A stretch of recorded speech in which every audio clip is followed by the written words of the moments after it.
Shavua Tov à toutes et à tous. Dernière nouvelle semaine avec ces dernières parachiotes de livre de Bamidbar, Matot et Masai. Et c'est Masai, la dernière paracha du livre de Bamidbar, qui va attirer notre attention pour ce matin. En effet, tout Masai, les déplacements des béné Israël dans le désert, n'étaient pas le fruit du hasard, mais au contraire, n'avaient pour but que de libérer les étincelles de sainteté qui s'y trouvaient dans ces 42 stations. Dans la Chassidoute, on nous enseigne, de la même manière que les béné Israël se sont déplacés par étapes dans le désert, ainsi chaque juif devra traverser toutes sortes d'épreuves orchestrées par la providence divine durant sa vie, et ce sera précisément lorsqu'il se renforcera dans les étapes de son existence qu'il pourra réparer sa neshama et rapprocher la délivrance finale. Aujourd'hui, fin juillet 2025, personne ne voit, personne ne comprend pourquoi devons-nous être éprouvés.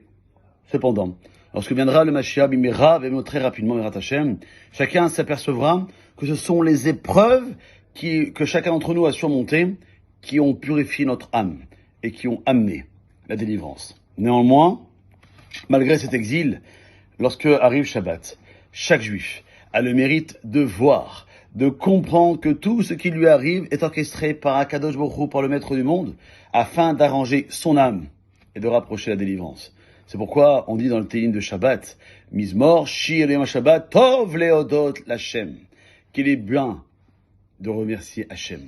Car le jour du Shabbat, on peut clairement voir que toutes les difficultés, toutes les épreuves sont pour notre bien, et par conséquent, nous remercions Hachem. C'est à quoi fait allusion la paracha de Massé. Ele Masai Bene Israël. Ele, voici, ça s'écrit en hébreu, Aleph, Lamed, He, qui sont les initiales de Laasot et Shabbat. Pratiquer le Shabbat. Autrement dit, chaque juif doit passer par des épreuves durant sa vie, et lorsque le Shabbat arrive, il comprend que toutes ces étapes sont orchestrées d'en haut, afin de parfaire son âme, de rapprocher la délivrance finale.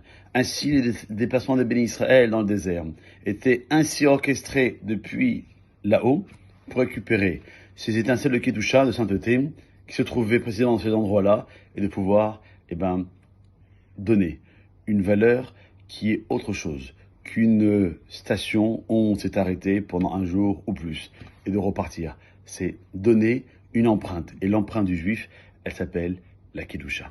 Passez une bonne journée.